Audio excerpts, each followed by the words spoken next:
এটা দিয়ে মানুষদেরকে সতর্ক করবেন, কিন্তু সতর্ক করার সময় মানুষদেরকে ওয়াজ নসিহত বিবৃতি বক্তব্য দেওয়ার সময় আপনার মনের ভেতরে যেন কোনো সংকীর্ণতা না আসে।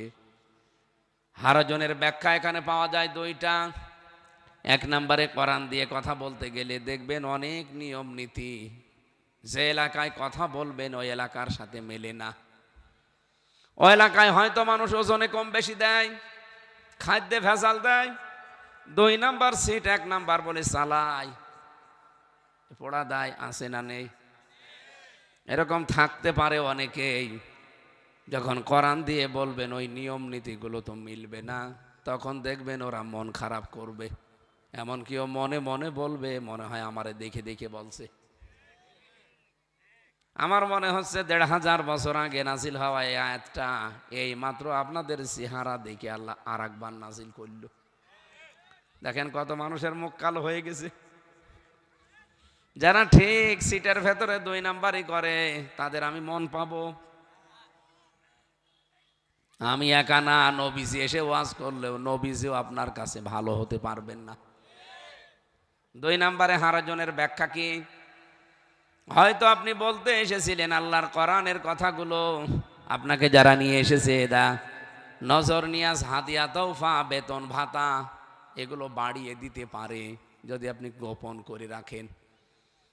হে নবী, আপনার বেতন ভাতা হাদিয়া তৌফা নজর নিয়াজ বাড়তে পারে, কিন্তু আপনাকে আমি বলছি আমার পক্ষ থেকে কোরআনে কারিম যেটা নাজিল করেছিলাম প্রচার করতে করেন নাই, রেসালাতের দায়িত্ব আপনার ঠিক মতো পালন হয় নাই। বলেন নাউজুবিল্লাহ। কত কড়া কথা বলেন তো। যারা প্রচারক আমরা তাদের জন্যে, যারা আয়োজক ছিল তাদের জন্যে শুনলেন না, যারা শ্রোতা ছিল যারা আসে নাই তাদের কথা, যারা বক্তা তাদের কথা শুনলেন যে কোনো কিছু গোপন করা যাবে না, যা জানেন ওইটাই বলা লাগবে যদি একটা বাক্য জানা থাকে। এবার যারা আয়োজক এ মানুষগুলো দেখি বিভিন্ন জায়গায় গেলে আগে কানের কাছে মুখ নিয়ে বলে, হুজুর দিনকাল ভালো না, এখনো বিভিন্ন জায়গায় মারামারি হচ্ছে, আপনি দুনিয়ার ওয়াজ করার দরকার নেই, কবরের ওয়াজ করেন। এরকম কথা বলে না? যদিও আজকের আয়োজকরা সেরকম না। ওরা আমাকে জানিয়েই দিয়েছে যে তাফসিরুল কোরআন মাহফিল তাফসির আকারে কথা বলা লাগবে, আমিও চেষ্টা চালাবো ইনশাআল্লাহ। এবার আপনারা যারা শুনতে এসেছেন, যারা আসে নাই ওদের তো শোনালাম, যারা আমরা এসেছি বলার জন্য তাদেরটাও দায়িত্ব বুঝলাম। এবার যারা আয়োজক ছিল তাদের কথাও বলেছি, যারা শুনতে এসেছেন শ্রোতা এবার তাদের কি? রব্বুল আলামিন বলেন, ওয়াইযা কিলা লাহুম তাআলাউ ইলা মা আনজালাল্লাহু ওয়া ইলার রাসূলি রাআইতাল মুনাফিকিনা ইয়াসুদ্দুনা আনকা সুদুদা। সূরা নিসার 61 নাম্বার আয়াতে আছে, 5 নাম্বার পারার 7 নাম্বার পৃষ্ঠার 1ম নাম্বার লাইনেই পাবেন। রব্বুল আলামিন বলেন, হে নবী, যখন মানুষদেরকে আপনি বলবেন আসো আল্লাহর আয়াতের দিকে, আল্লাহর বিধানের দিকে, রাসূলের আদর্শের দিকে আসো, আপনি সরাসরি দেখবেন রাআইতাল মুনাফিকিনা, মুনাফিক যারা, যাদের অন্তরে কপটতা আছে, যাদের অন্তরে দুর্বিসন্ধি আছে, যাদের অন্তর বাঁকা বক্রতা, এই মানুষগুলো দেখবেন শুনতে এসেছিল, বিশ্বাসও করে, কিন্তু যখন দেখেছে না এগুলো মিলছে না আমার সাথে, আস্তে করে তখন তারা কেটে পড়বে। কিভাবে কেটে পড়বে আর ধরনও দিয়েছেন আল্লাহ, ইয়াসুদ্দুনা আনকা সুদুদা, আপনার কাছ থেকে আস্তে করে উঠবে, পেছনে ঘুরে চলে যাবে, ওই যে একজন চলে যাচ্ছে।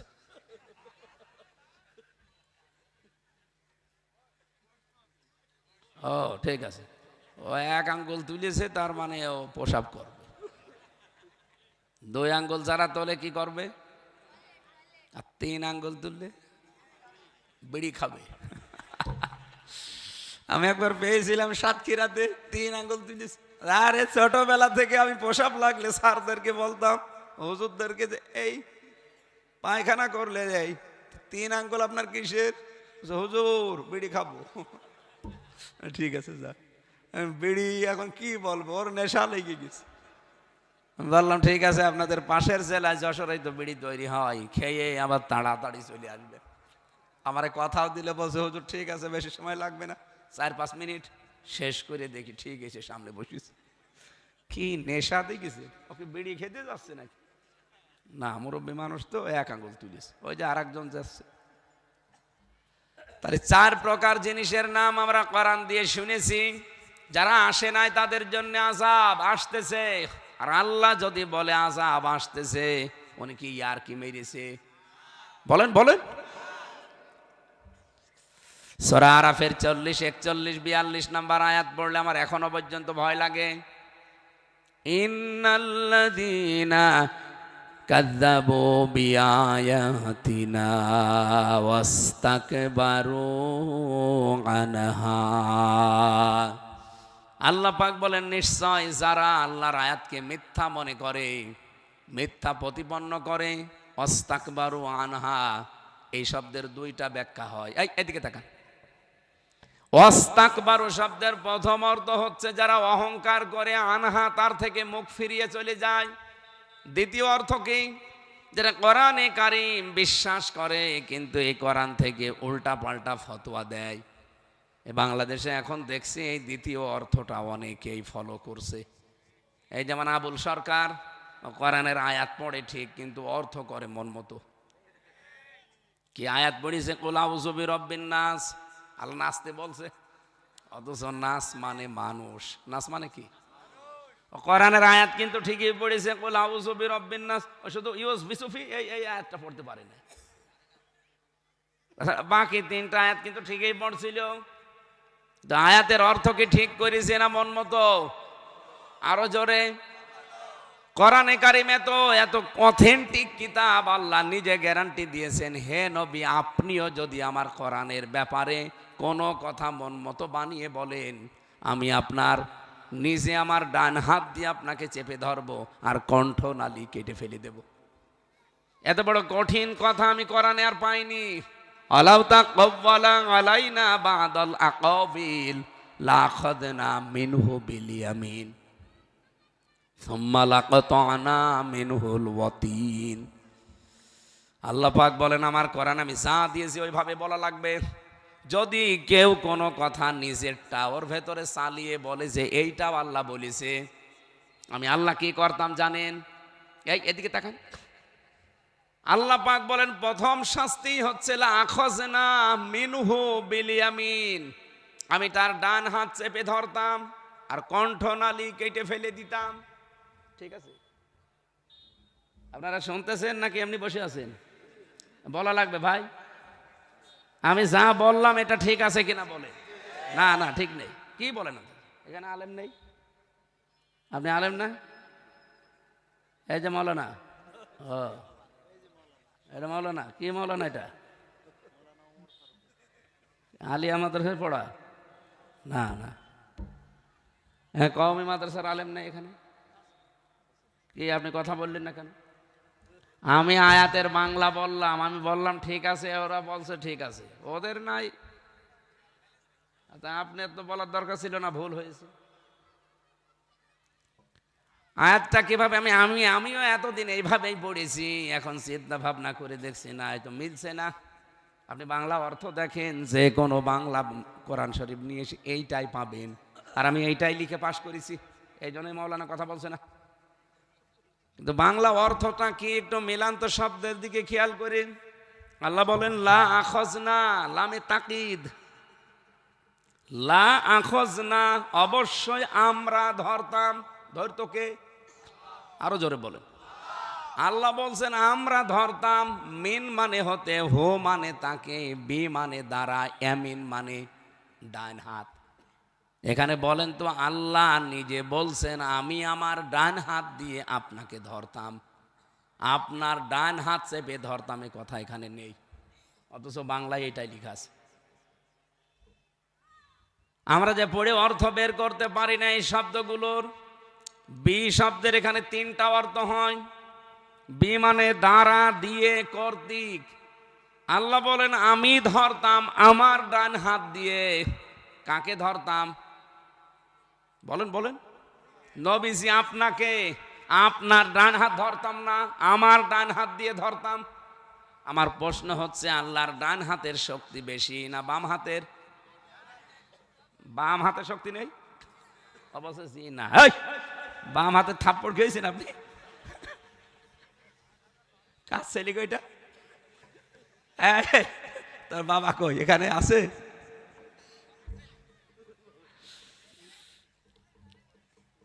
আল্লাহ বলছেন আমি বাম হাতের কথা দেইনি, বিশ্বমাল। এই যে মাওলানারা যারা বসে আছেন, আল্লাহর কি বাম হাতে শক্তি নেই? বাম হাতের নাম না দিয়ে ডান হাতের নাম দিলেন কেন? না না, এখানে বাংলা অর্থ হবে এরকম, কারণ সচরাচর আমরা যেটা দিলে উদাহরণ বুঝি ভালো, আল্লাহ কোরআনে ওই উদাহরণটাই দিয়েছেন। আমাদের যদি উদাহরণ দেওয়া হতো যে বাম হাত দিয়ে ধরতাম, আমরা জানি কোনো জিনিস শক্ত করে ধরতে হলে বাম হাতের চাইতে ডান হাত দিয়ে ধরে। আপনি যে কোনো জিনিস শক্ত করে মজবুত করে ধরতে হলে কি বাম হাত দিয়ে ধরেন না ডান হাত? আল্লাহ বলছেন আমি যে ধরতাম ডান হাত দিয়ে, তার মানে শক্ত করে ধরতাম। কি করতাম ধরে? সুম্মা লাকাতানা মিনহুল ওয়াতিন, আপনি যে জিনিস দিয়ে কথা বলেন এই কণ্ঠ নালী আমি কেটে ফেলে দিতাম। ফামা মিনকুম মিন আহাদিন আনহু হাজিজিন, আমাকে এই ব্যাপারে বাধা দেওয়ার মতো পৃথিবীর কারো শক্তি। আরো জোরে বলেন। কত অথেন্টিক কিতাব এবার আপনি টের পেলেন।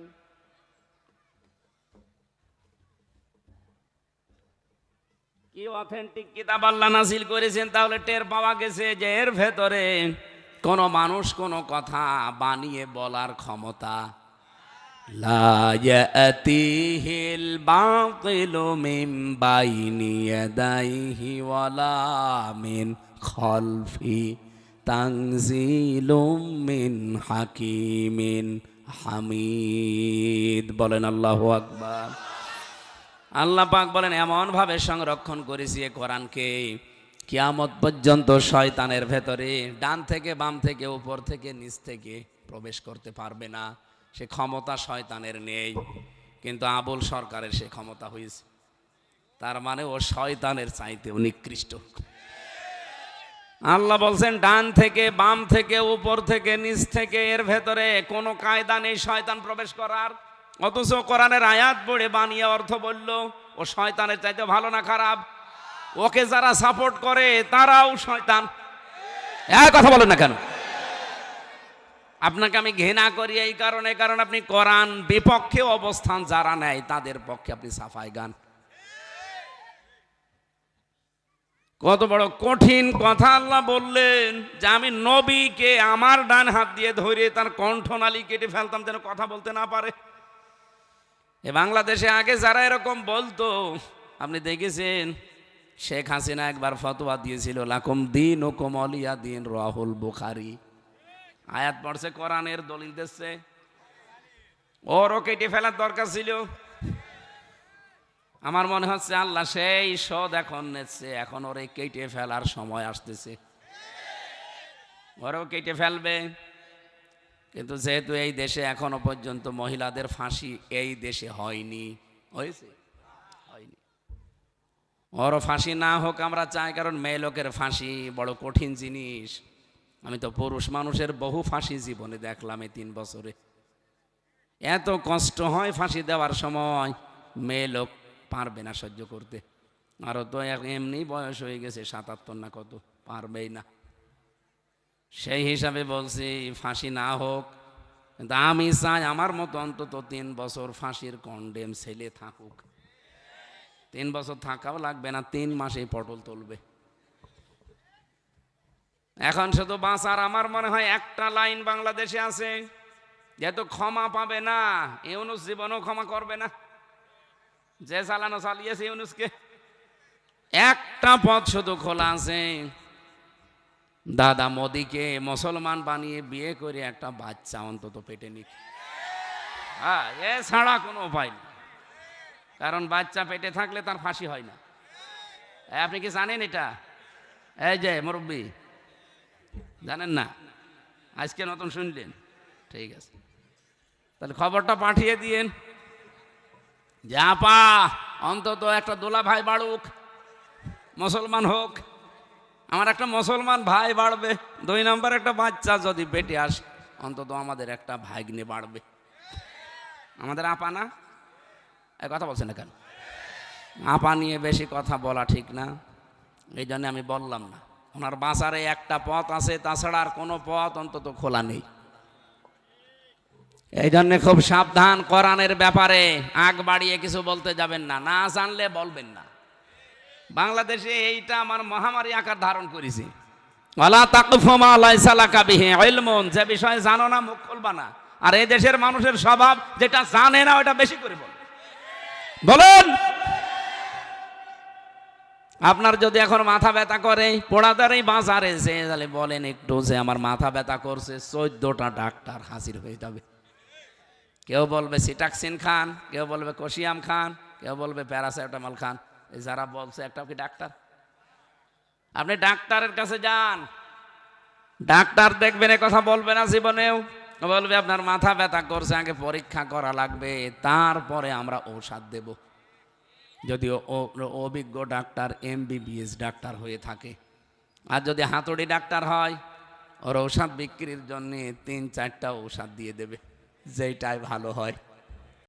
কুষ্টিয়াবাসী, খুব আবেগ নিয়ে কথা বলছি, এর সাথে আমার বিবেকও লাগিয়েছি। সাবধান, কোরআনের ব্যাপারে খুব সেনসিটিভ থাকবেন। কারণ নবীকে পর্যন্ত আল্লাহ এত সতর্ক বাণী আমি আর কোনো জায়গায় দেখি না যে আপনার কণ্ঠনালী কেটে ফেলতাম। জীবনে যার কোনোদিন নাম ধরে ডাকলেন না, তার সম্মানের ঘাটতি হবে এ কারণে। আর তাকে এত বড় ধমক দিলেন যে আপনার কণ্ঠনালী রাখতাম না। কারণ এই কথাটা পুরা আমি আল্লাহর। এ কথা কার?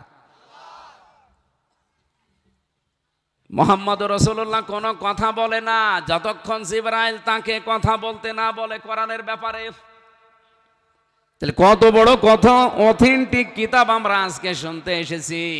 এই আয়োজনে যারা সাথে যারা সম্পৃক্ত, অহংকার করে যারা আসলেন না, আপনার কপালে আপনি নিজে আগুন লাগিয়েছেন। আল্লাহ যদি ওয়াস্তাকবারু আনহা পর্যন্ত দিত, আমি আয়াতটাই পড়তাম না। সূরা আরাফ 8 নাম্বার পারা 16 নাম্বার পৃষ্ঠা 7 নাম্বার লাইনের 40 নাম্বার আয়াতটা রব্বুল আলামিন বলেন, ওয়ালা ইয়াদখুলুনাল জান্নাহ, ওই মানুষগুলোকে আমি আল্লাহ জান্নাতে দিচ্ছি না, দেব না। আমার মনে হয় ওই আয়াতটা ক্লিয়ার হয়েছেন আপনারা।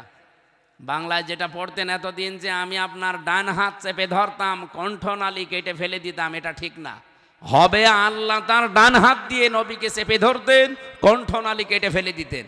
আর এ ব্যাপারে কেউ সাহায্য করার জন্য সক্ষম? আমার আয়াতের অর্থ যেভাবে বললাম বোঝা গেছে নাকি বলেন মাওলানা?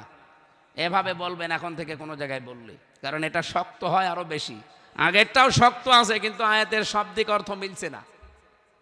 আপনি তো কোরআন পড়বেন সাধারণ মানুষের মতো না, আলেম যারা তারা অন্তত বুঝে শুনে পড়া দরকার। আমার ভাইরা, এবার আসেন এই আয়াতের শেষের দিকের কথাটা। জান্নাত আল্লাহ তাদেরকে ঢোকাচ্ছে না, ঢোকাবে না। কতক্ষণ পর্যন্ত? আল্লাহ বলেন, আবওয়াব লা তুফাত্তাহু লাহুম আবওয়াবাল জান্নাহ, এই মানুষগুলোর জন্য জান্নাতের একটা দরজাও খোলা হচ্ছে না, হবে না। আপনার বাবা যদি এই চরিত্রের হয় যে কোরআন শুনলেই তার রাগ হতো, অবিশ্বাস করত, কোরআনের কথাগুলো ঠাট্টা বিদ্রুপ করে উড়িয়ে দিত, কিন্তু সে মুসলমান দাবি করত, এরকম বাবা, এরকম চাচা, এরকম নেতা মরে গেল, আর আপনি 50টা গরু জবাই করে খাওয়িয়ে দিলেন, আপনার বাবাকে আল্লাহ মাফ করে দেবে। আল্লাহ বলেন, ওর জন্য তো আকাশের দরজা একটাও খোলা নেই, খোলা হচ্ছে না, হবেও না। ও জান্নাতে যাচ্ছে না, যাবেও না। কতদিন যাবে না জানেন? হাত্তা, যতক্ষণ ইয়ালিজাল জামালু ফি সাম্মিল খিয়াত, সূচের ছিদ্র দিয়ে উট প্রবেশ করে যেতে না পারে। সূচের ছিদ্র দিয়ে উট প্রবেশ করা সম্ভব না, এটা পাগলেও জানে। আল্লাহ এ উদাহরণ কোরআনে দিলেন কেন? আল্লাহ কি না বুঝে দিয়েছেন? বলেন বলেন, কেন দিলেন? কারণ এটা পৃথিবীতে কেউ বিশ্বাস করে না যে সূচের ছিদ্র দিয়ে উট যেতে পারে, তার মানে সম্ভব না। আল্লাহ যদি উদাহরণ সেট করতে পারে যে জীবনেও আপনি আর জান্নাতে যেতে পারবেন না যতই আপনার জন্য 50টা গরু জবাই, কথা বলেন না কেন? আজ তো আমরা ওই ধান্দায় আছি, আমার বাবা চাই গরু, গরু আছে 50টা মেরে দেব, মানুষ খাবে আর বাবা জান্নাতে যেয়ে হাসবে। আমি মাঝে মাঝে একজনের দোয়া শুনতাম যে বাবা তুমি জান্নাত থেকে একটু দেখো যে বাংলাদেশটা আমি কি করে সাজাচ্ছি, মনে হচ্ছে ও ওর বাবাকে জান্নাতে দেখিয়ে এসেছে। কি কঠোর মারাত্মক কথা দিয়েছেন যে সূচের ছিদ্র দিয়ে যেমন প্রবেশ করা সম্ভব না, এই ধরনের এই চরিত্রের মানুষগুলো আল্লাহর জান্নাত পাওয়াও সম্ভব না। ওয়াকাযালিকা নাজিজিল মুজরিমিন, এই মুজরিম পাপিষ্ঠ মানুষদেরকে আমি আল্লাহ এইভাবে শাস্তি প্রদান করব। শাস্তির ধরন আল্লাহ দিয়েছেন এখানে একটা, লাহুম মিন জাহান্নামা মিহাদু ওয়া মিন ফাওকিহিম গাওয়াশ ওয়াকাযালিকা নাজিজিজ জালিমিন। এদেরকে শুধু কবরে তোমরা রেখে আসবে, যতই উপর দিয়ে ফুল দাও, নিচে টাইলস লাগিয়ে মোজাইক পাথর দিয়ে রং বেরঙের একেবারে কবরটা জান্নাতের মতো বানাও, আমি আল্লাহ নিচে জাহান্নামের চাদর বিছিয়ে আগুন লাগিয়ে দেব। এই কথাগুলো এখন আমি বানাচ্ছি, বলেন বলেন। এই জন্য কোরআন যারা শুনতে আসেন নাই তাদের ভুল হয়ে গেছে, আগামীতে কোরআনের অনুষ্ঠান হলে আপনি ভুল করবেন না।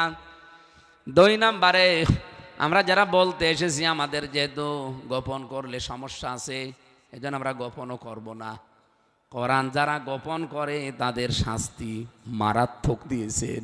সূরা বাকারার 159 নম্বর আয়াতটা পড়বেন বাড়িতে, ইন্নাল্লাযীনা ইয়াকতুমুনা মা আনজালনা মিনাল বায়্যিনাতি ওয়াল হুদা মিন বা'দি মা বায়্যানাহু লিন-নাসি ফিল কিতাব উলাইকা ইয়ালআনুহুমুল্লাহ ওয়া ইয়ালআনুহুমুল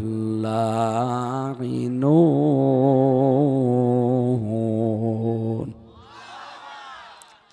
নিশ্চয় যারা এই পৃথিবীতে আমি যা নাজিল করলাম এটা জানার পরে গোপন করে দেয়, যেগুলো আমি মানুষের কাছে বর্ণনা করার জন্য দিয়েছিলাম, এই যে আমরা যারা অন্তত কোরআন পড়ি বুঝি, আমাদের দায়িত্ব হচ্ছে এটা আরেকজনকে বোঝানো, পড়ানো, মানুষের কাছে প্রচার করা। এ দায়িত্ব যারা পালন করলো না, আল্লাহ পাক বলেন এদের শাস্তি কি জানো? উলাইকা ইয়ালআনুহুমুল্লাহ, এদের উপরে আমি আল্লাহ নিজে লানত করি, বরদোয়া করি। ওয়া ইয়ালআনুহুমুল লাঈনুন, বহু বচন দিয়েছেন, পৃথিবীতে যত সৃষ্টি আমি বানিয়েছি সবাই ওর জন্য বরদোয়া করে। এ পৃথিবীর মাছ পানির নিচে থাকে, পিপিলিকা থাকে গর্তে, ওখান থেকে আল্লাহর ফেরেশতারা পর্যন্ত ওই লোকটার জন্য বরদোয়া করছে, করতেই থাকবে। এলানু মোজারে, বর্তমান ভবিষ্যৎ, প্রেজেন্ট ফিউচার, কিয়ামত পর্যন্ত বরদোয়া করতে থাকবে ওই লোকটার জন্য যারা কোরআনের জ্ঞান পাওয়ার পরে যেগুলো প্রচার করার কথা সেগুলো করে নাই। এ বাংলাদেশে এরকম আলেম নেই, আরো জোরে বলেন নেই। আল্লাহ তুমি আমাদেরকে বাঁচাও, যারা আমরা প্রচার করতে আসি ইমানের দাবি অনুযায়ী যেন হক কথা বলতে পারি, বলেন আমিন। দরুদ আর সালাম পাঠ করার মাধ্যমে আমরা শুরু করছি সূরা আনকাবুত। কোন সূরা বলো না কেন? 69টা আয়াত আছে, মাত্র একটা আয়াত পড়েছি, 40 নম্বর আয়াত, মক্কায় নাজিল হয়েছে। এ সূরাটার নাম আল্লাহ আনকাবুত দিয়েছেন কেন? বাংলা অর্থ হচ্ছে মাকড়সা। আমাদের ঈমান যাদের আছে তাদেরকে আল্লাহ একটা উদাহরণ দিয়েছেন যে মাকড়সা কি জানো? এদের যে জাল দেখতে মনে হয় যে বিশাল কিছু, এই যে জমিনটা পড়ে আছে, এই সামিয়ানা যদি না থাকে সকালবেলা দেখবেন পুরা এলাকা মাকড়সার জালে ছেয়ে গেছে। কি আপনি যদি এসে মনে করেন এত বড় বিশাল এরিয়ায় মাকড়সার জাল আমি কি করে ভাঙবো, কয়দিন লাগবে? কয়দিন লাগবে? ওই যে যেটা বললো, অতটুকু বাচ্চারে শুধুমাত্র একটা লাঠি দিয়ে বলবেন তুই শুধু ঘোর, শুধু ঘুরতে থাকবে, যা আছে সব ভাঙতে ভাঙতে চোরমার হয়ে যাবে। রব্বুল আলামিন আনকাবুত নামে সূরা দিয়ে আমাদেরকে বোঝাতে চেয়েছেন, ইমানদারেরা, পৃথিবীর কাফের মুশরিক যারা, মুনাফিক যারা, এদের ষড়যন্ত্র মনে হবে বিশাল। তুমি শুধু একটু দাঁড়িয়ে যাও, ওদের ষড়যন্ত্র এমনিতেই ভেঙ্গে চোরমার হয়ে যাবে। কোরআনে কারিমে আল্লাহ এমনিতেই সূরা আনকাবুতটা নাজিল করেন নাই, আমাদেরকে অভয় বাণী দিয়েছেন, সাহস জুগিয়েছেন। ইন্না কাইদা শাইতানি কানা দাঈফা, অবশ্যই শয়তানের যত চক্রান্ত সব দুর্বল, না একেবারেই দুর্বল। আজ কিন্তু শয়তানের বহু চক্রান্ত মানুষ শয়তান এবং জিন শয়তানরা করছে এবং সামনে করবে। কথা বলেন না কেন? যেহেতু দিন এই দেশে থাকবে কি থাকবে না, এই অবস্থা চলে এসেছে, এদের শয়তানও বসে নেই। ইমানদার যারা আছে এই দেশে, তারা ইমানের তাকিদে দেখবেন সব সময় চেষ্টা চালাবে আল্লাহর রাস্তায়। সূরা নিসার 85 নম্বর আয়াতে, 75 নম্বর আয়াতে এটা আছে, আল্লাযীনা আমানু ইউকাতিলুনা ফি সাবিলিল্লাহ, যারা ঈমান এনেছে তারা ঘরে বসে থাকার জন্য না, তারা জিহাদ করবে, সংগ্রাম করবে আল্লাহর রাস্তায়। হ্যাঁ, এই কাজই করবে কাফেররা, কিন্তু শয়তানের রাস্তায়। তারাও ইমানদারের মতো মিছিল করবে, মিটিং করবে, তারাও মানববন্ধন করবে, তারাও অস্ত্র নিয়ে বের হবে, কিন্তু ইমানদার বের হবে আল্লাহর জন্যে, আর বেঈমান বের হবে শয়তানের জন্যে। আমার তো মনে হচ্ছে আল্লাহ আয়াত মনে হয় এই সালে নাজিল করেছে। আল্লাযীনা কাফারু, যারা কাফের, ইকাতিলুনা ফি সাবিলিত তাগুত, তারাও লড়াই করবে, সংগ্রাম করবে, কিন্তু রাস্তাটা হবে শয়তানের। ফাকাতিলু, তোমরা লড়াই চালাবা, সংগ্রাম চালাবা। ফাকাতিলু বহু বচন দিয়েছে। আউলিয়া শয়তান, এ পৃথিবীতে শয়তানের অনুচর যারা, শয়তানের সহযোগী যারা, মুরিদ যারা, তাদের বিরুদ্ধে এবার আল্লাহ দিলেন সাহস জোগাতে, ইন্না কাইদা শাইতানি কানা দাঈফা। জেনে রাখো আমার বান্দা বান্দি, ইমানদারেরা, শয়তানের চক্রান্ত একেবারেই দুর্বল। পরা কোরআনের ভেতরে আমি 36 জায়গায় পেয়েছি এরকম আয়াত, মানে আয়াত এরকম না, কিন্তু সামারাইজ এইটাই। 36 জায়গার কথাই পৃথিবীর যত চক্রান্ত শয়তানের, দেখতে মনে হয় পাহাড়ের মতো, কিন্তু কাছে গেলে দেখবেন আর টিকে না। সুতরাং এবার ইমানদার যারা আছে তারা যেন চুপসে না যান। আপনাকে এবার দাঁড়িয়ে যাওয়া লাগবে অন্তত পাহাড়ের মতো, এমনি কেটে যাবে।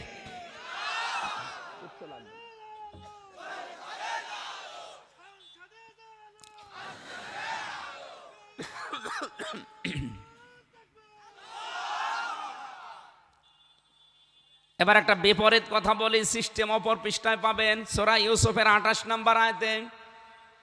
শয়তানের যত চক্রান্ত তামাম দুনিয়ায় আল্লাহ বললেন একেবারেই দুর্বল, কিন্তু মেয়েদের চক্রান্তের কথা বলতে গিয়ে আল্লাহ কিন্তু বলেন না যে মেয়েদের চক্রান্ত দুর্বল। ইন্না কাইদা কুন্না আযীম। এখানে যারা আলেমদেরকে বলছি, আল্লাহ কিন্তু ইন্না কাইদা কন্যা দিয়েছেন।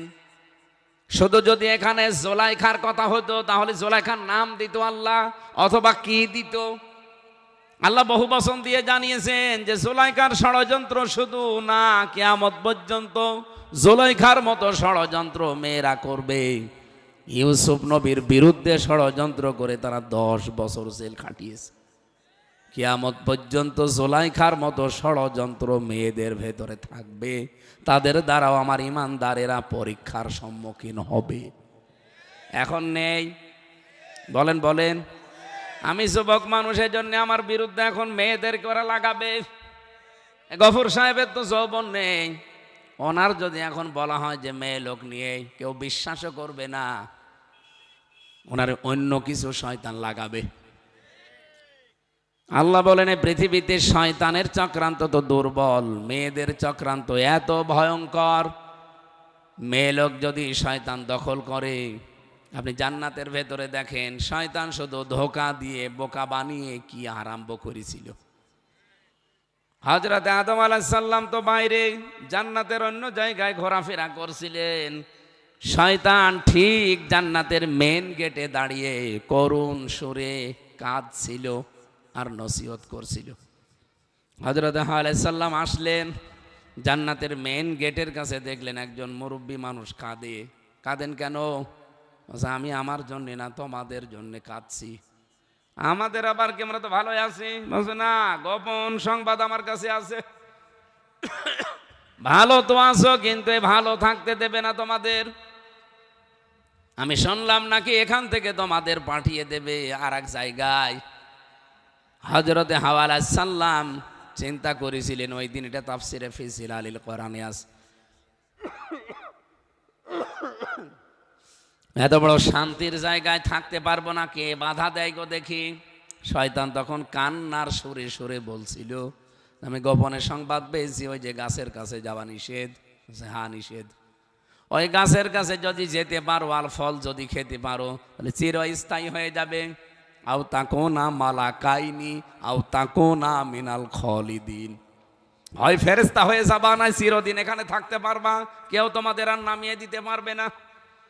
মেয়েদের ভেতরে স্বভাবটা এই, ওরা যদি কোনো কাজে একবার শান্তি পায়, জীবন চলে গেলে ওই কাজ তারা ছাড়তে চায় না। এটা অভ্যাস ওদের। ওরা যদি পরকীয়া প্রেমে একবার শান্তি পায়, আপনি মাথায় খেইটে মেরেও আটকাতে পারবেন না। দেখবেন 4-5টা ছেলে মেয়ে রেখে আল্লাহ রাস্তায় চলে গেছে। এই কথা বলছেন না কেন?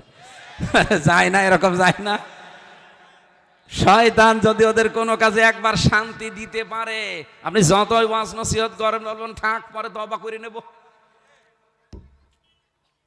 হযরতে হাওয়াকে যেহেতু টার্গেট করেছে, হযরতে হাওয়া তো মনে করছে কি এই শান্তির জায়গায় থাকতে পারবো না, মানে এত বড় শান্তির চেয়ারে যদি থাকতে না পারি, এতে যা করা লাগে আমি তাই করব।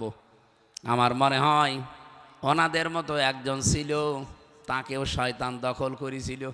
খাতি লোভ দেখাতো, চেয়ার কিন্তু হারাবা আমাদের কথা না শুনলে। এই জন্য মহিলা সব সময় ওদের অনুগত ছিল। এদিকে দেশ বিক্রি হয়ে যাচ্ছে, যাক সব চলে যাক, অসুবিধা নেই। আমার চেয়ারে যে শান্তি আমি পেয়েছি, জীবন চলে গেলে ওই চেয়ার ছাড়া যাবে না। শয়তান মেয়েদের টার্গেট করলে এইভাবেই করে। এখনো কিয়ামত পর্যন্ত যেহেতু শয়তান মেয়েদেরকে টার্গেট করবে, এই জন্য মেয়েদেরকে বলছি সাবধান। যেই মহিলাকে শয়তান টার্গেট করবে, ওই পরিবারটা দেখবেন ধ্বংস হয়ে যাচ্ছে। আল্লাহওয়ালা দেখতে মনে হয় মেয়ে লোক, নামাজ পড়ে, বোরকা পরে, কালো মোজা পরে, হাত মোজা, পা মোজা, কিন্তু পরিবারে দেখবেন স্বামীর সাথে মিল নেই। এই কথা বলছে না কেন?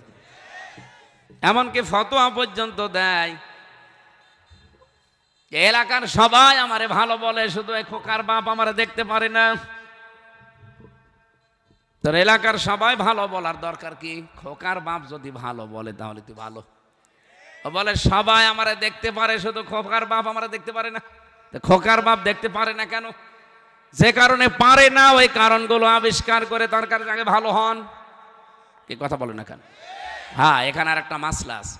কারো কাছে ভালো হওয়ার জন্য আপনি আবার আল্লাহ রসুলের বিরুদ্ধে চলে যাবেন না। লা তাআতা লি মাখলুকিন ইল্লা বিমাসিয়াতিল খালিক। এই পৃথিবীতে আল্লাহ রসুলের বাইরে চলে যায় এমন কোন সিদ্ধান্ত স্বামী না স্বামীর বাবারও মানা। সম্মানিত মা বোনেরা, এটা খেয়াল রাখবেন। অবশ্যই স্বামীর খেদমত করা আপনার হক এবং স্বামীর কথা মানা হক, কিন্তু এমন কথা মানা যাবে না যে কথা মানতে গেলে আপনার আখিরাত নষ্ট হয়ে যায়। এটা কি নাম ধরে ধরে বলা লাগবে? হযরতে হাওয়া আলাইহিস সালামকে শয়তান টার্গেট করে জান্নাত থেকে পর্যন্ত বের করে দিয়েছিল। উনি হাওয়া আলাইহিস সালাম আদম নবী আসার পরে তাকে এমন বোঝানো বুঝিয়েছে, রাগ করেছিল। শেষ পর্যন্ত আদম নবী হাওয়া আলাইহিস সালামের মন রক্ষার্থে গন্ধম গাছের কাছে গিয়েছিলেন। আল্লাহ দুনিয়ায় পাঠিয়ে দিলেন। আমারও মনে হয় আয়াত থেকে ব্যাখ্যা পড়ে আমি যেটা বুঝেছি, এই পৃথিবীতে কোনো পরিবারে যদি মহিলাকে শয়তান টার্গেট করে, ওই পরিবারটা জাহান্নাম হয়ে যায়। শয়তানের চক্রান্ত তো দুর্বল, আল্লাহ বলেছেন। মেয়েদের চক্রান্ত বড় ভয়ঙ্কর। আল্লাহ আমাদের মেয়েদের চক্রান্ত থেকে বাঁচিয়েছেন, আগামীতে দেশে যেন আর চক্রান্ত না হয়। 54 বছরের প্রায় 636 বছর মেয়ে লোক ছিল দায়িত্বে। কি করেছেন আপনারা? 36টা বছর এই দেশের দায়িত্ব পালন করেছেন। যৌতুকের মতো একটা মহা কৌতুক চলছে, সেইটাও এই দেশ থেকে তুলতে পারেননি। কিসের দায়িত্বে ছিলেন মেয়ে লোক হয়ে? আগামীতে আমরা যদি সত্যি ইসলামকে নিয়ে যেতে পারি, আল্লাহর কসম দিয়ে বলছি, যৌতুক নামের মহা কৌতুক যেটা চলছে মানবতার সাথে, মেয়েদের সাথে, মেয়ের বাপের সাথে, এটা আমরা ঝাঁটা পিটাই করে বিদায় করব। আপনারা চান না এটা? খালি হাত তুলে চাইলেই হবে, পাঠাতে হবে না আমাদের। এবার বলেন রাজনীতি। যারা চায় এটা আপনি তাদেরও পাঠান। যারা কথা বলতে পারে যে আমরা গেলে কোরআন দিয়ে রাষ্ট্র চালাবো, সংসদ চালাবো, আপনি তাদেরকে পাঠাবেন। এখানে রাজনৈতিক গন্ধ খোঁজার দরকার নেই। এই দেশে 73টা দল কাজ করছে। যেই দলের লোক বলবে আমরা সংসদ কোরআন দিয়ে চালাতে চাই, আমি আপনাদের আহ্বান জানাবো তাদেরকে ক্ষমতায় নিয়ে যান, কোনো কিছু দেখার দরকার নেই। কিন্তু যারা বলে আমরা শরিয়া আইন, কোরআনের আইন বিশ্বাসই করি না, তারা গেলে চালাবে। এখানে আবার কি বলা লাগবে? এখানে কোন ধান্দাবাজি আছে, কোন ধাপ্পাবাজি আছে, কোন কোন চাপাবাজি আছে বলেন? এত ওপেন কথা। আপনি আজকেই বলেন যে আমরাও কোরআন দিয়ে সংসদ চালাবো, আল্লাহর কসম আমি আপনার পক্ষে এখনই কাজ করব। আপনি তো বলেন না। যারা বলে আমি তো তাদের সাথে আছি। এরাও যদি না বলতো, এরাও যদি বলতো যে না কোরআন দিয়ে আমরা সংসদ চালাবো না, বাংলাদেশ চলবে না, আল্লাহর কসম আমি ওদের সাথেও থাকতাম না। দরকার হয় নিজে নিজে দল করতাম। আমি চাই এই দেশটা কোরআন দিয়ে চলুক। আপনি কারা কারা চান দেখি? লিল্লাহে তাকবীর। এই দেখেন তো হাত তোলেনি কে? ওই যে একজন তোলেন, ওই যে চাদরওয়ালা। হ্যাঁ, হাত বের করতে চাচ্ছে না, তোলেন, হাত তোলেন। ঠিক আছে, আলহামদুলিল্লাহ।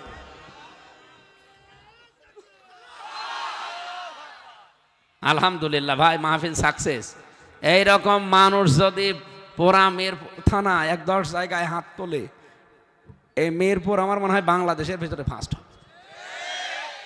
এটা তো শুধু সামিয়ানার নিচে, বাইরে গেলে বিড়ি আর চা সব ভুলে যাবে।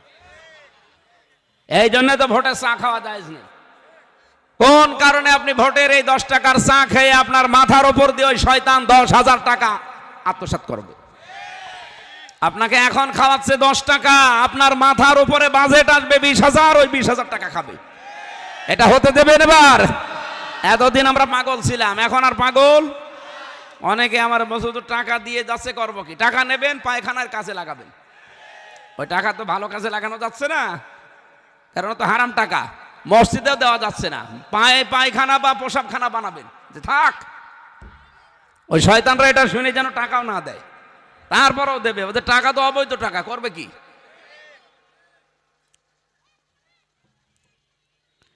আমরা আঙ্কাবোধ থেকে যেটা অন্তত শিক্ষা পেয়ে গেছি যে দুর্বল হওয়া যাবে না। শয়তানের যত চক্রান্ত সবগুলো দুর্বল, মাকড়সার জালের মতো।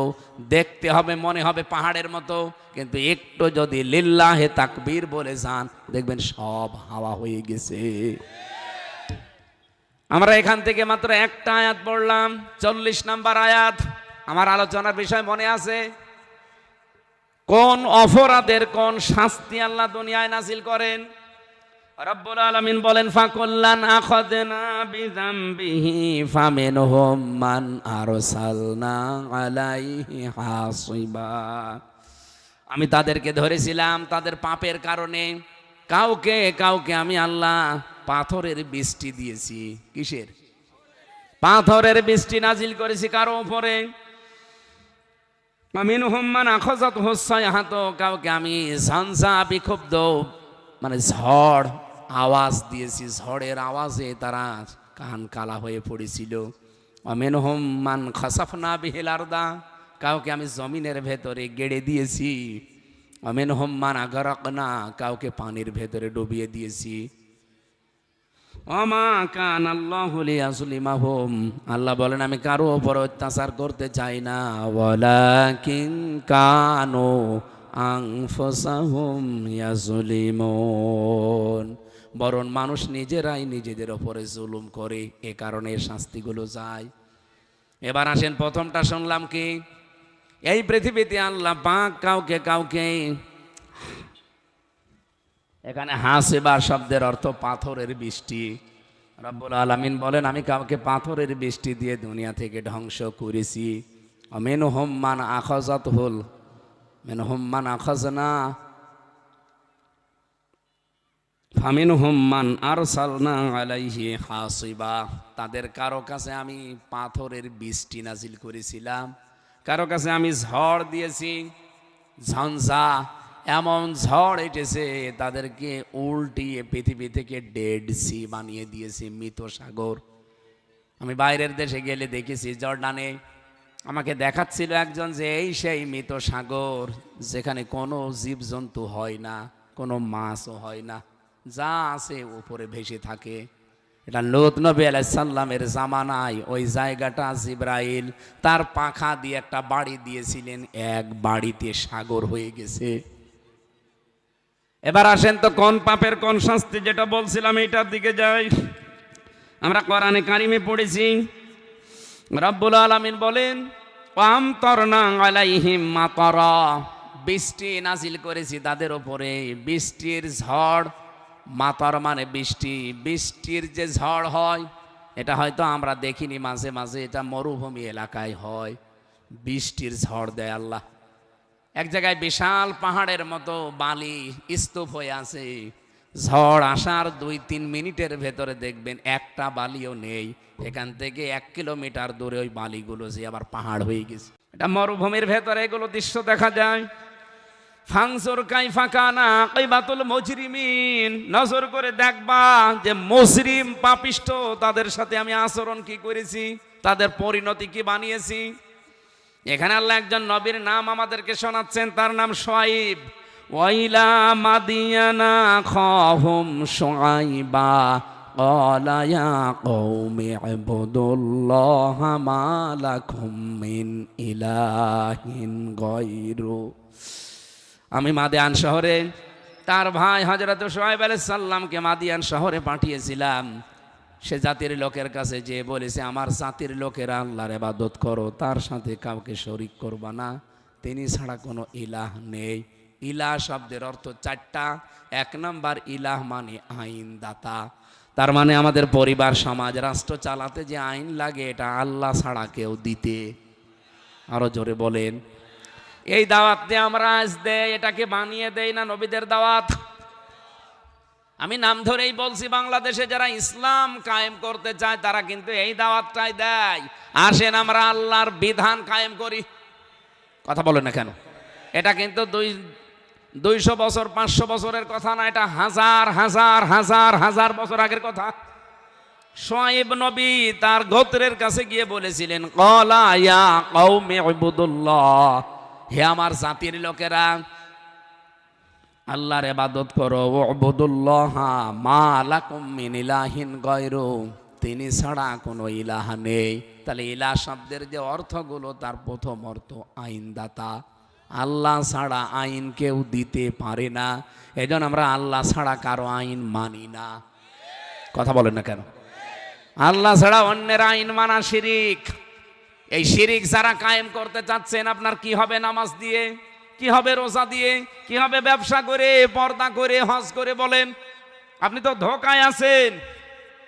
শিরিক করছেন একদিকে, আল্লাহর আইনের বিপক্ষে মানুষের তৈরি করা আইন প্রতিষ্ঠার আন্দোলন করে, দল করে, কাজ করে, এদিকে ঈমান শেষ, শিরিক করে আপনি অলরেডি হয়ে গেছেন মুশরিক।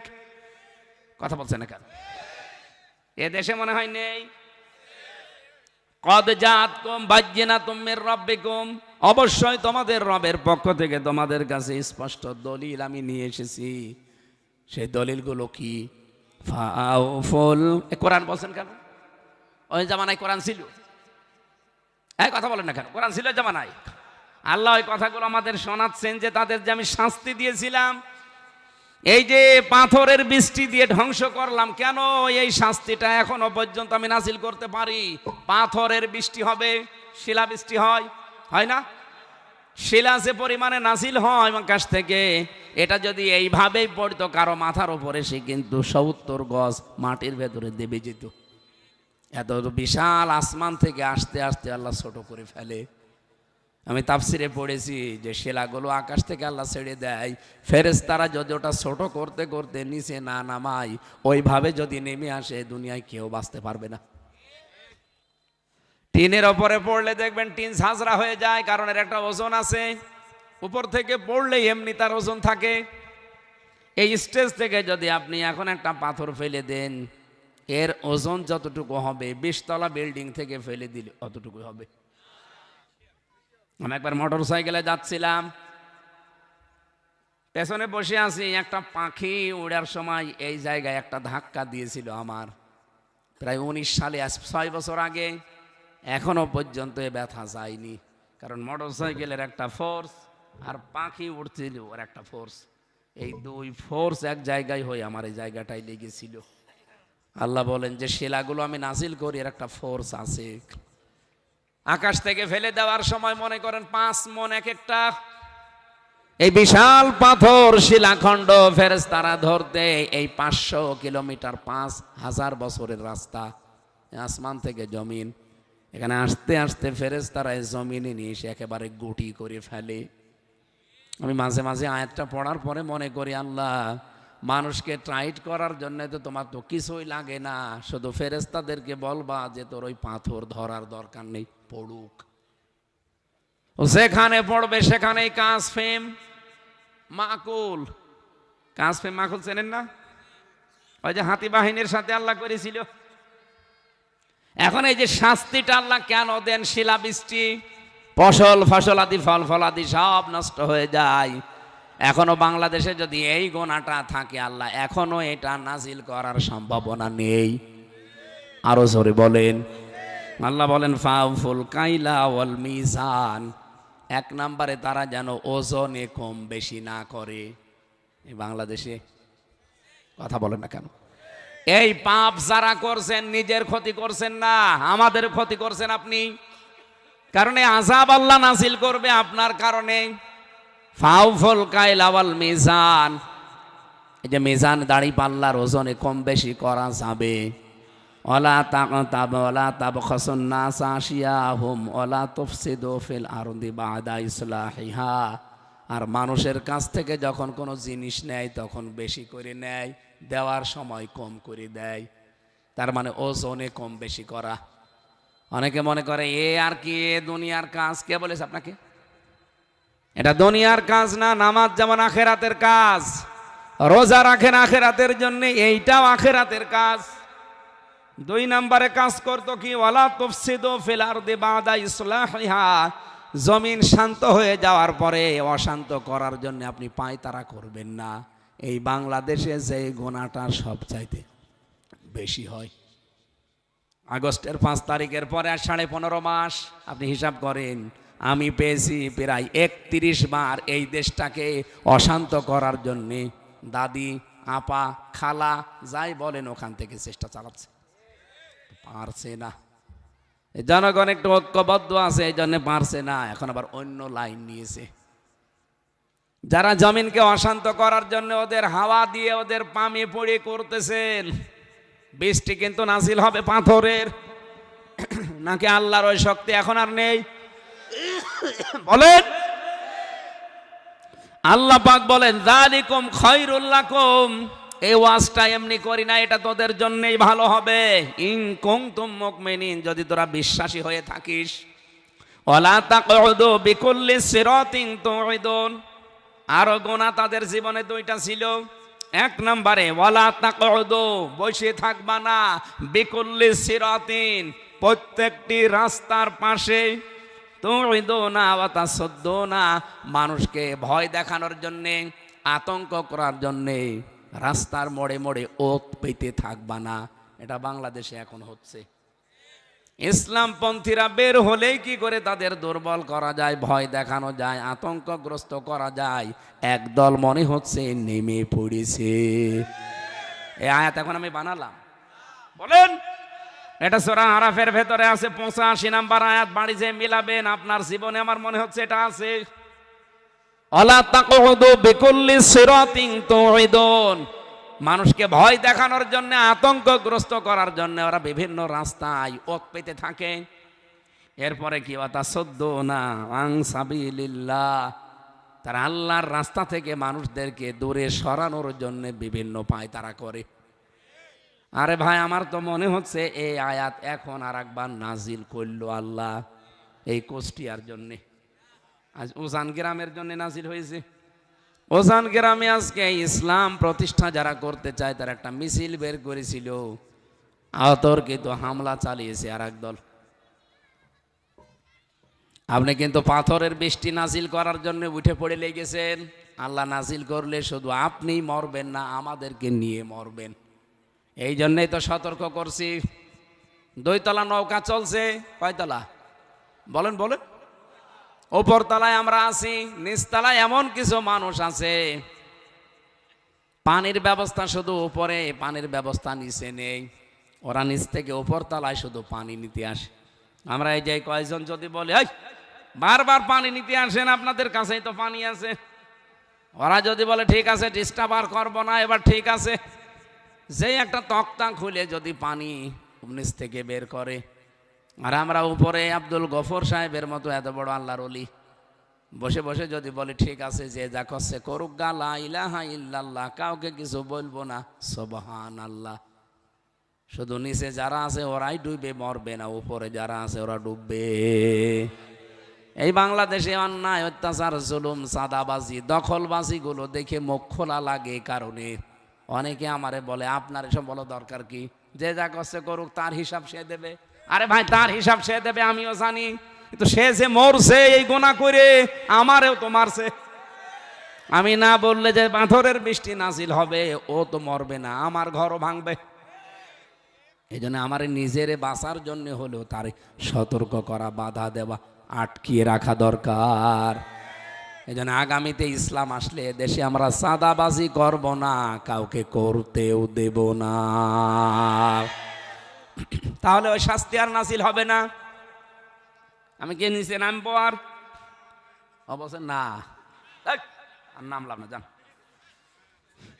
2 নম্বরে পেয়েছি হযরতে সালেহ নবীর জীবনী। এই ভালো করে শুনবেন, এটা কিন্তু আরো মারাত্মক। ওয়াইলা সামুদা খাহুম সালিহা, স্মরণ করো ওই সময়ের কথা যখন আমি সামুদ জাতির নিকটে তাদের ভাই সালেহকে পাঠিয়েছিলাম। তিনি ওই একই কথা বলেছিলেন আমাদের মতোই। ক্বালা ইয়া কওমি ইবুদুল্লাহ, হে আমার জাতির লোকেরা, আল্লাহর ইবাদত করা লাগবে, দাসত্ব করা লাগবে কার? আরো জোরে বলেন, আল্লাহর ইবাদত করা লাগবে। একামতে দিন এই দেশে যারা কায়েম করতে চায় তারা একই কথা বলে যে ইবাদত, দাসত্ব, বন্দেগী কার? বলেন বলেন। অথচ আমাদের নামের ওপরে আজকে কারা কারা যেন ট্যাগ লাগিয়ে দিয়েছে, আমরা নাকি মওদুদির ইসলাম প্রতিষ্ঠা করতে চাই। মওদুদির ইসলাম বলে কোন ইসলাম আছে দুনিয়ায়? বলেন বলেন। পৃথিবীতে ইসলাম একটাই, মদিনার ইসলাম। মওদুদিও মদিনার ইসলামের অনুসারী ছিল। মদিনায় যে বিশ্ববিদ্যালয়টা আছে, ওই বিশ্ববিদ্যালয় প্রতিষ্ঠাতা যারা যারা পরামর্শ দিয়েছে, মাওলানা মওদুদি একজন। আপনি কার বিরুদ্ধে কলম লেখেন, কার বিরুদ্ধে কলম তোলেন, টের পান? আপনার জীবনে কি আছে এমন?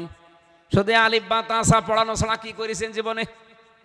মাওলানা মওদুদি রহমতুল্লাহ আলাইহি জীবনে যে খেদমত করেছে, আপনাকে যদি এরকম 500 বছর হায়াত দেওয়া যায় কিছুই পারবেন না। আপনি শুধু খান আর পেট আর জহব্বা বড় করেন। আর সেই লোকটা যতদিন বেঁচে ছিল শুধু লিখেছে আর লিখেছে। আমাদের জীবনে তার লেখাগুলোই পড়ে আমরা শেষ করতে পারি না, আর আপনি ফতোয়াবাজি করেন। জীবনে তার মতো একটু কিছু করে দেখেন তো। মানুষ হিসাবে যদি ভুল থাকে, মরা মানুষ নিয়ে আমরা কথা বলতে চাই না, আল্লাহ যেন মাফ করে দেয় এতটুকু। কথা বলে না কেন? এই জন্যই তো বঙ্গবন্ধুকে নিয়ে আমি কিছু বলি না, জিয়াউর রহমানকে নিয়ে কিছু বলি না।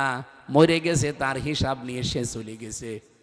কিন্তু যারা জীবিত আছে আমরা যেন এরকম কোনো অপরাধ না করি যে অপরাধের জন্য দুনিয়ায় শাস্তি নাজিল হলে শুধু আপনিই মরবেন না, আমারে নিয়ে মারবেন।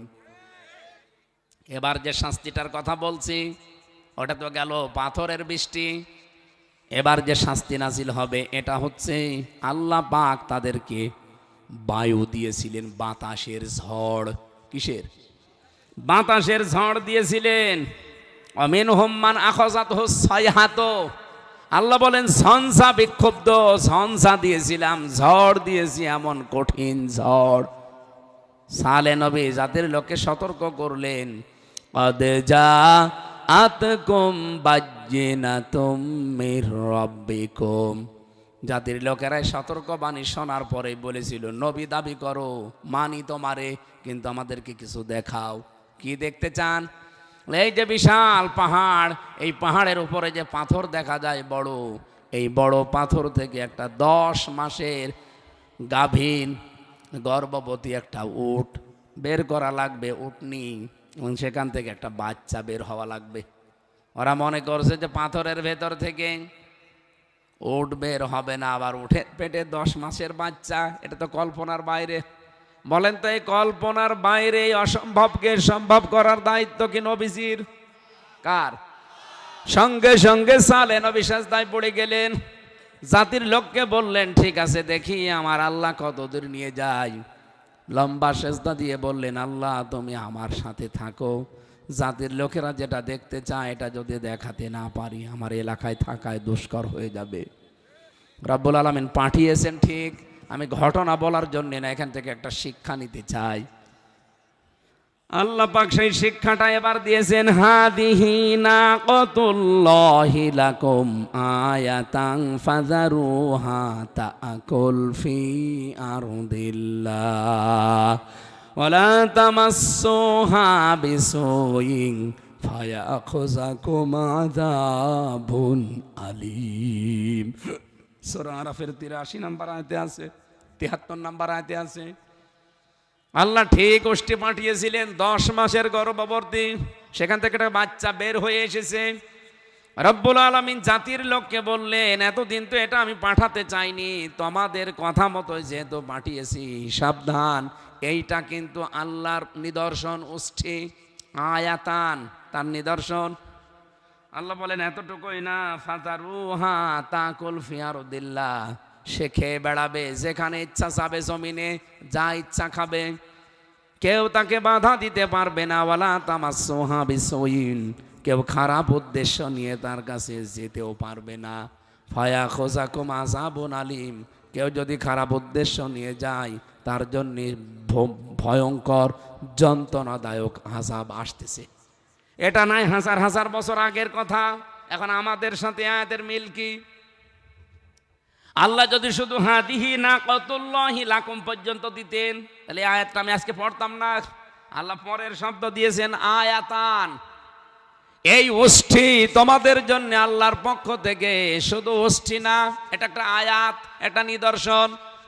এখন বলেন তো পৃথিবীতে আল্লাহর নিদর্শন হিসাবে আল্লাহ আমাদের সামনে ওষ্ঠি রেখেছেন, কথা বোঝেন আপনি? না না, আমাদের সামনে আল্লাহর আয়াত এখন কি? কোরআন। বলেন না কেন? হাজার হাজার বছর আগে ছিল ওষ্ঠি, আল্লাহর আয়াত নিদর্শন, এখন আল্লাহর আয়াত, আল্লাহর নিদর্শন কি? আরো জোরে আর একবার বলেন, বলেন আর একবার।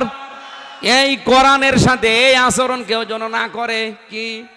আল্লাহ বলেন ফাযারুহা, সে যাবে যেখানে ইচ্ছা যাবে, ওয়ালা তাকুল ফি আরদিল্লাহ, জমিনে খাবে, কেউ নিষেধ করতে পারবেন না। আল্লাহর কোরআন, আল্লাহর নিদর্শন এখন এই জমিনে এখন আছে, এই কোরআনও যেখানে ইচ্ছা যাবে, যা ইচ্ছা ধরবে, কেউ নিষেধ করতে পারবেন না। কোরআন এখন ঘরে ঘরে যাবে, এই কথা বলেন না কেন? কোরআন এখন ইউনিয়নে যাবে, উপজেলায় যাবে, পৌরসভায় যাবে, ডিসি অফিসে যাবে, টিওনো অফিসে যাবে, এসপি অফিসে যাবে, থানায় যাবে। কোরআন এখন আদালতে যাবে, সংসদে যাবে, কেউ কোরআনকে নিষেধ করতে পারবেন না।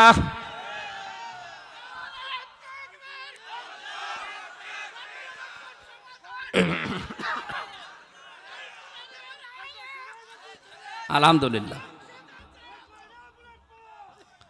এই আমার কথা বোঝেন নাকি আন্দাজে চিল্লান? বোঝেন? এটা কি এখন ওষ্ঠির জামানা আছে? কিসের জামানা? কোরআনের আয়াতান, এটাও নিদর্শন, এটা সবচেয়ে বড় নিদর্শন। বিভিন্ন নবীদেরকে আল্লাহ বিভিন্ন মুজিজা দিয়েছিলেন, আর আমাদের নবীকে যে মুজিজা দিয়েছেন কিয়ামত পর্যন্ত, এই মুজিজার শেষ নেই, তার নাম কোরআন। কথা বললেন না কেন? যেখানে ইচ্ছা যাবে কোরআন, কেউ নিষেধ করতে পারবেন না। আজ ঘরে ঘরে কোরআন পৌঁছিয়ে দিতে যায়, অনেকেই বাধা দিচ্ছে।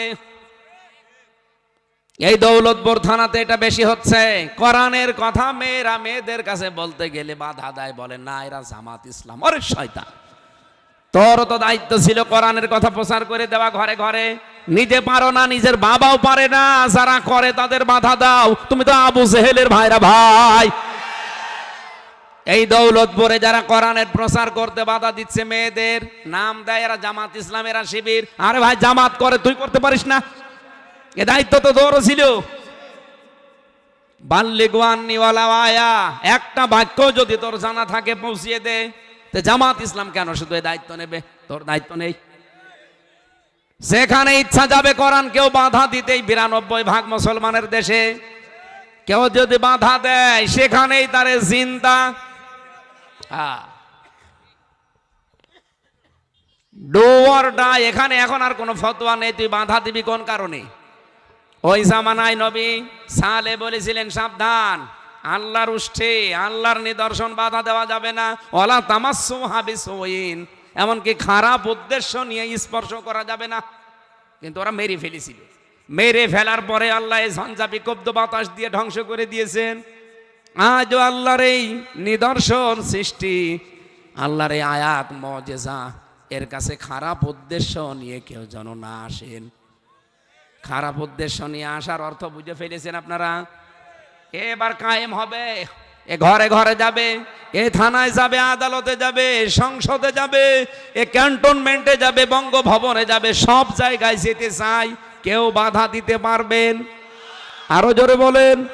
বাধা দিতে আসলেই মনে করা লাগবে এটা কোরআনের শত্রু। অনেকে দেখছি মোল্লা নাম নিয়ে বাধা দেয়। এই ঠিক আছে, অনেক মানুষকে দেখছি নাম এর আগে পরে মোল্লা, এবার কোরআন বিরোধী। কি গো, কেমন মোল্লা তুমি? মোল্লা মানুষ কোনোদিন কোরআনের বিরুদ্ধে যেতে পারে?